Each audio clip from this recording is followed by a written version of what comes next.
Welcome to my YouTube channel world literature. आज जो course हम डिस्कस करने वाले हैं वो है Kashmiri literature in translation. And Lal Ded जो है ये कश्मीरी लिटरेचर में एक राइटर हैं। इनकी पोइट्री को आज हम डिस्कस करने वाले हैं। आज जो पोएम हम डिस्कस कर रहे हैं उसका टाइटल है माई गुरु gave me but one precept. इसको लालदीद ने कश्मीरी लैंग्वेज में लिखा है एंड इसको इंग्लिश में जो है वो ट्रांसलेट किया गया है। तो आज हम इस पोएम की लाइन बाय लाइन एक्सप्लेनेशन देखेंगे, राइटर को डिस्कस करेंगे, टाइटल के मीनिंग को भी हम देखेंगे एंड मेजर थीम्स जो इस पोइट्री में डिस्कस किए गए हैं हम उनको भी देखेंगे। तो अपना लेक्चर जो है वो हम स्टार्ट करते हैं। फर्स्ट ऑफ ऑल जो है ना वो हम राइटर को डिस्कस कर लेते हैं क्योंकि राइटर का इंट्रोडक्शन इस पोएम के हवाले से जो है वो बहुत इंपॉर्टेंट है। अब जो राइटर हैं इन्हें एक और नेम भी दिया जाता है लालेश्वरी का। वैसे तो मोस्टली इनको लालदीद कहा जाता है। ये इंडियन कश्मीरी मिस्टिक वुमेन है एंड इन्होंने मोस्टली जो है वो कश्मीर शिविज़म पर काम किया है। ये एक हिंदू फिलॉसफी है जिसको ये फॉलो किया करती थी एंड इन्होंने पोइट्री में एक न्यू स्टाइल भी जो है वो इंट्रोड्यूस करवाया था जिसको जो है वो वक कहा जाता है, जिसका मीनिंग होता है स्पीच। संस्कृत का ये वर्ड है वर्क जिसका मीनिंग है स्पीच। मीन्स के कोई भी ऐसी लाइंस लिखना जिसमें जो है वो कोई स्पीच हो या फिर कोई ऐसी चीज़ जिसमें जो है वो कोई एडवाइस दी गई हो, तो उस चीज़ को जो है वो वक्त कहा जाता है। एंड ये 4 लाइन की जो है वो होती है। इसका जो लिटरेरी स्टाइल होता है या फिर जो इसका स्ट्रक्चर जो रखा जाता है वो 4 लाइन्स का जो है वो रखा जाता है एंड इसको इंट्रोड्यूस जो है वो लाल दीद ने करवाया था। अब लाल दीद की अगर हम लाइफ को थोड़ा सा और डिस्कस करें तो इन्होंने जो है वो कश्मीरी लैंग्वेज में बहुत सारी कंपोजिशंस दी, मीन्स कि उसमें पोइट्री लिखी।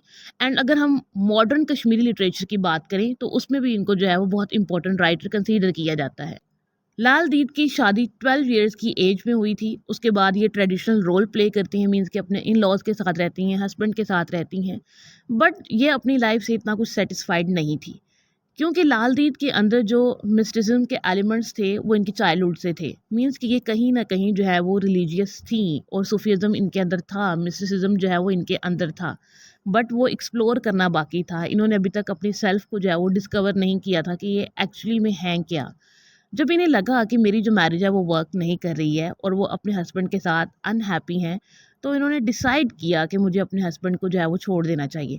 तो इन्होंने 24 ईयर की एज में जो है वो अपने हस्बैंड को छोड़ दिया। उसके बाद ये शिवत गुरु सीधा श्रीकंथा के अंडर आ गई। मीन्स के वहाँ पे इन्होंने रिफ्यूज ली, उनकी ये स्टूडेंट बन गई और वहाँ से रिलीजियस टीचिंग्स जो हैं वो लर्न करना स्टार्ट की। अब जब इन्होंने रिलीजियस चीज़ें सीखना शुरू की तो उसके बाद लाल दीद जो है ना वो अपना एक्सपीरियंस शेयर करती हैं और वो कहती हैं कि मेरे गुरु ने जो है ना वो मुझे एक एडवाइस दी थी। अभी जो गुरु का मीनिंग होता है वो होता है टीचर। मीन्स कि जो मेरे टीचर हैं, जो मेरे उस्ताद हैं, जो मेरे स्पिरिचुअल टीचर हैं, उन्होंने मुझे जो है वो एक प्रीसेप्ट दी। प्रीसेप्ट का मीनिंग होता है एडवाइस, प्रिंसिपल, रूल। तो अब वो क्या प्रिंसिपल दिया, वो बताती हैं कि turn your gaze from outside to inside. Lal Ded कहती हैं कि मेरे स्पिरिचुअल टीचर ने मुझे कहा, मुझे एडवाइस दी, मुझे बताया कि अपनी जो नज़र है या फिर जो खुद देखना है वो बाहर से अंदर की तरफ लेकर जाओ। मीन्स के वर्ल्ड की तरफ मत देखो, खुद की सेल्फ को डिस्कवर करो कि आपके अंदर क्या है, आपके हार्ट में क्या है, आप क्या चाहते हो, आपकी सोल में क्या है। उस चीज़ को देखो, उस चीज़ पर गौर करो। Fix it on the hidden self. और अपनी गेज़ को, अपनी आइज़ को जो है वो फिक्स कर लो किस चीज़ पर, हिडन सेल्फ पे। आपके अंदर का जो टैलेंट है, आपके अंदर जो गॉड के एलिमेंट्स हैं या फिर आपके अंदर जो स्पिरिचुअलिटी है, जो आप अंदर से रिलीजियस हो, उस चीज़ पर फोकस करो, उस चीज़ को ढूंढो कि आपके अंदर स्पिरिचुअलिटी कहाँ है, आप अच्छे अच्छे इंसान कहाँ हो, आप गॉड की तरफ जो है वो कब जाते हो, कहाँ जाते हो, क्यों जाते हो। इन सब चीज़ों को जो है ना वो डिस्कवर करो, अपने क्रिएटर को अपने अंदर ढूंढो कि आपके क्रिएटर ने आपको कैसे बनाया है, आपका क्रिएटर आपसे चाहता क्या है। तो लाल दीद बताती हैं कि मेरे गुरु ने मुझे ये एडवाइस दी, मुझे ये प्रिसेप्ट दिया और मैंने इसको अडॉप्ट किया और मैंने इसको अडॉप्ट करके मैंने इसको फॉलो भी किया।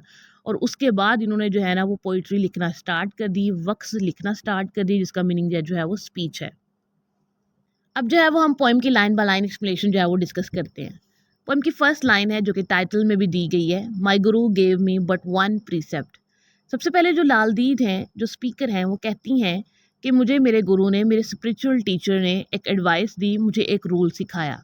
अब वो रूल क्या था, from without withdraw your gauge with in, कि जब तक आप खुद को नहीं देखोगे, आप अपनी इनर सेल्फ को नहीं देखोगे, आप अपने हार्ट को नहीं देखोगे और बाहर की चीज़ों को नहीं छोड़ोगे, वर्ल्डली थिंग्स को नहीं छोड़ोगे, या फिर जो एक्सटर्नल चीज़ें हैं उनको नहीं छोड़ोगे, तब तक जो है वो आप कभी भी जो है वो सक्सेस नहीं हासिल कर सकते हैं, या फिर जो रिलीजियस सक्सेस है वो हासिल नहीं कर सकते हैं। And fix it on the inmost self.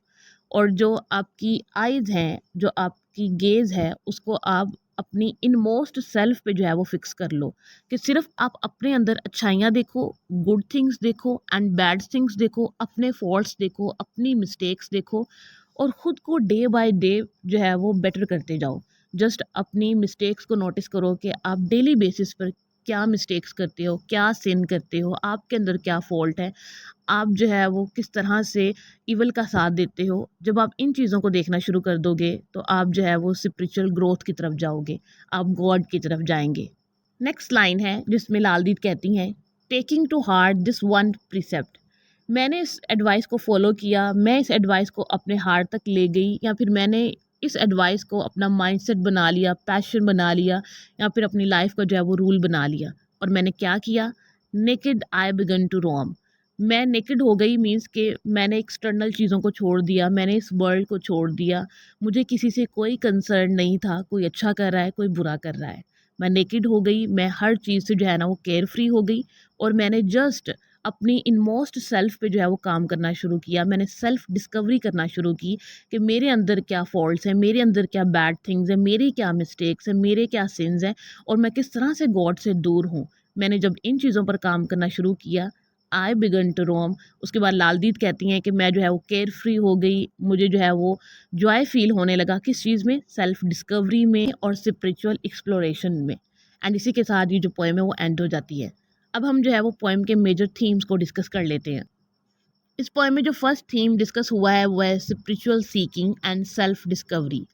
जो राइटर हैं, जो स्पीकर हैं, उन्होंने अपने टीचर से, अपने स्पिरिचुअल टीचर से एडवाइस ली, नॉलेज लिया और उसको जो है ना वो अपनी सेल्फ डिस्कवरी में यूज़ किया। नेक्स्ट थीम है the importance of introspection and looking inward, कि आपको अपने अंदर देखना चाहिए। जब तक आप अपने अंदर नहीं देखेंगे, अपने हार्ट को नहीं देखेंगे, अपने माइंड को नहीं देखेंगे, अपने गुड हैबिट्स को नहीं देखेंगे, बैड हैबिट्स को नहीं देखेंगे, तब तक जो है वो आप स्पिरिचुअल ग्रोथ की तरफ नहीं जा सकते हैं, आप गॉड के करीब जो है वो नहीं हो सकते हैं, गॉड का जो लव है आप नहीं पा सकते हैं। नेक्स्ट थीम है the shedding of external attachments and inhibitions. And जो थर्ड थीम है वो बहुत इंपॉर्टेंट है। जब तक आप इस वर्ल्ड से डिस्कनेक्ट नहीं होंगे, जब तक आप इस वर्ल्ड से जो है वो सेपरेट नहीं होंगे, तब तक जो है ना वो आप स्पिरिचुअल ग्रोथ की तरफ नहीं जा सकते हैं।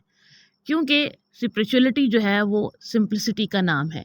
जब आप स्पिरिचुअल होते हैं तो आप बहुत ज़्यादा सिंपल पर्सन बन जाते हैं। आपको इस वर्ल्ड की लग्जरी से कोई कंसर्न नहीं होता है।